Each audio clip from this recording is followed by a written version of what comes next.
जय हिंद दोस्तों, आप सभी का एक बार फिर से स्वागत है इस महत्वपूर्ण जानकारी से भरपूर वीडियो में, जहां हम बात करने वाले हैं देश भर के लाखों केंद्रीय कर्मचारियों और लगभग 65 लाख पेंशन धारकों से जुड़ी बड़ी अपडेट्स के बारे में। आज का यह वीडियो बेहद खास होने वाला है, क्योंकि इसमें हम सैलरी पेंशन, महंगाई भत्ता एरियर, 8वें वेतन आयोग और पेंशन से जुड़ी कई अहम जानकारियों को विस्तार से समझने वाले हैं।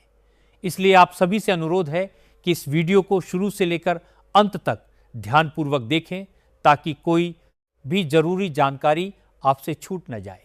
दोस्तों, सबसे पहले बात करते हैं महंगाई भत्ते यानी डीए और महंगाई राहत यानी डीआर को लेकर, जो हर केंद्रीय कर्मचारी और पेंशन धारक के लिए सबसे महत्वपूर्ण विषयों में से एक होता है। हाल ही में मार्च 2026 के एआईसीपीआई इंडेक्स के आंकड़े जारी किए गए हैं और इन आंकड़ों ने सभी को चौंका दिया है।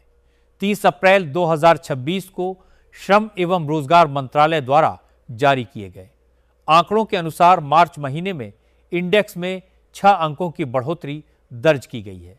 यह बढ़ोतरी सामान्य नहीं मानी जाती, क्योंकि आमतौर पर इंडेक्स में बहुत छोटे बदलाव देखने को मिलते हैं, लेकिन इस बार यह उछाल स्पष्ट संकेत देता है कि बाजार में महंगाई तेजी से बढ़ रही है। अगर हम फरवरी 2026 और मार्च 2026 के आंकड़ों की तुलना करें तो फरवरी में यह इंडेक्स 1485 था, जो मार्च में बढ़कर 1491 हो गया है। यह वृद्धि भले ही छोटी दिखाई दे, लेकिन डीए की गणना में इसका बहुत बड़ा महत्व होता है, क्योंकि हर एक पॉइंट का सीधा असर महंगाई भत्ते के प्रतिशत पर पड़ता है। इसका मतलब साफ है कि आने वाले समय में डीए में अच्छी बढ़ोतरी देखने को मिल सकती है, जो कर्मचारियों और पेंशन धारकों के लिए राहत की खबर है। अब अगर हम साल दर साल तुलना करें तो स्थिति और भी स्पष्ट हो जाती है। मार्च 2025 में महंगाई दर लगभग 295% थी, जबकि मार्च 2026 में यह बढ़कर 427% हो गई है, यानी करीब 132% की वृद्धि हुई है। यह दर्शाता है कि महंगाई लगातार बढ़ रही है, और जब महंगाई बढ़ती है तो सरकार कर्मचारियों और पेंशन धारकों को संतुलन देने के लिए डीए और डीआर में बढ़ोतरी करती है। इसीलिए यह आंकड़े आने वाले डीए हाइक के लिए काफी सकारात्मक संकेत दे रहे हैं। अब बात करते हैं डीए कैलकुलेशन की, वर्तमान स्थिति की। अभी तक जनवरी, फरवरी और मार्च 2026 के आंकड़े सामने आ चुके हैं, और इन 3 महीनों के आधार पर डीए का ट्रेंड लगभग 6193% तक पहुंच चुका है। इसका मतलब यह है कि अभी तक लगभग 2% की बढ़ोतरी का संकेत मिल चुका है। हालांकि अभी अप्रैल, मई और जून के आंकड़े आना बाकी हैं, जो अंतिम निर्णय के लिए बेहद महत्वपूर्ण होंगे। लेकिन अगर मौजूदा ट्रेंड जारी रहता है तो जुलाई 2026 में डीए 60% से बढ़कर 64% तक पहुंच सकता है, यानी कुल मिलाकर 4% तक की बढ़ोतरी संभव मानी जा रही है, जो काफी समय बाद एक अच्छी राहत साबित हो सकती है। अब आगे बढ़ते हैं और बात करते हैं पेंशन से जुड़ी एक महत्वपूर्ण समस्या की, जो इस समय हजारों पेंशन धारकों को प्रभावित कर रही है। कई पेंशन धारकों की शिकायत सामने आई है कि उनकी पेंशन अभी तक उनके खाते में नहीं आई है, जबकि महीने का अंत हो चुका है। ऐसे में सबसे बड़ा सवाल उठता है कि आखिर ऐसा क्यों हो रहा है। दोस्तों, इसका मुख्य कारण है लाइफ सर्टिफिकेट का सही तरीके से अपडेट या वेरीफाई न होना।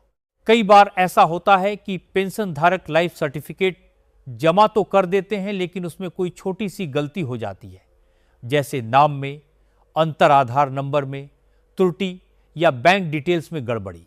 ऐसे में वह सर्टिफिकेट रिजेक्ट हो जाता है या पेंडिंग में चला जाता है और जब तक वह सही तरीके से अप्रूव नहीं होता, तब तक पेंशन जारी नहीं की जाती। यही वजह है कि कई लोगों की पेंशन रुकी हुई है। अगर आपकी भी पेंशन अभी तक नहीं आई है तो सबसे पहले आपको घबराने की ज़रूरत नहीं है। आपको तुरंत स्पर्श पोर्टल पर जाकर लॉगिन करना चाहिए और अपने लाइफ सर्टिफिकेट का स्टेटस चेक करना चाहिए। अगर स्टेटस अप्रूव दिख रहा है तो आपकी पेंशन जल्द ही आ जाएगी। अगर पेंडिंग है तो उसे दोबारा वेरीफाई कराएं और अगर रिजेक्ट है तो तुरंत नया लाइफ सर्टिफिकेट जमा करें। ये छोटी सी प्रक्रिया आपकी रुकी हुई पेंशन को वापस शुरू करा सकती है। इस तरह से जूनी 3%। अब बात करते हैं मई महीने की सबसे बड़ी खुशखबरी की, जिसका इंतजार लाखों कर्मचारी और पेंशन धारक कर रहे थे। जानकारी के अनुसार मई महीने के पहले या दूसरे हफ्ते में 4 महीने का एरियर एक मुश्त भुगतान किया जा सकता है। यह एरियर जनवरी, फरवरी, मार्च और अप्रैल महीनों का होगा, क्योंकि इन महीनों में डीए का संशोधित भुगतान पूरी तरह लागू नहीं हुआ था। सरकार ने जनवरी 2026 से डीए में बढ़ोतरी लागू की थी, लेकिन उसका भुगतान समय पर नहीं हो पाया, जिससे यह एरियर बन गया। अब उम्मीद की जा रही है कि मई महीने में यह पूरा एरियर एक साथ कर्मचारियों और पेंशन धारकों के खातों में ट्रांसफर कर दिया जाएगा। इसके साथ ही अप्रैल महीने की सैलरी और पेंशन भी बढ़े हुए डीए के साथ मिलेगी, जिससे आर्थिक रूप से काफ़ी राहत मिलेगी। अब आगे बढ़ते हैं और बात करते हैं एक और महत्वपूर्ण मुद्दे की, जो बैंक से जुड़ा हुआ है।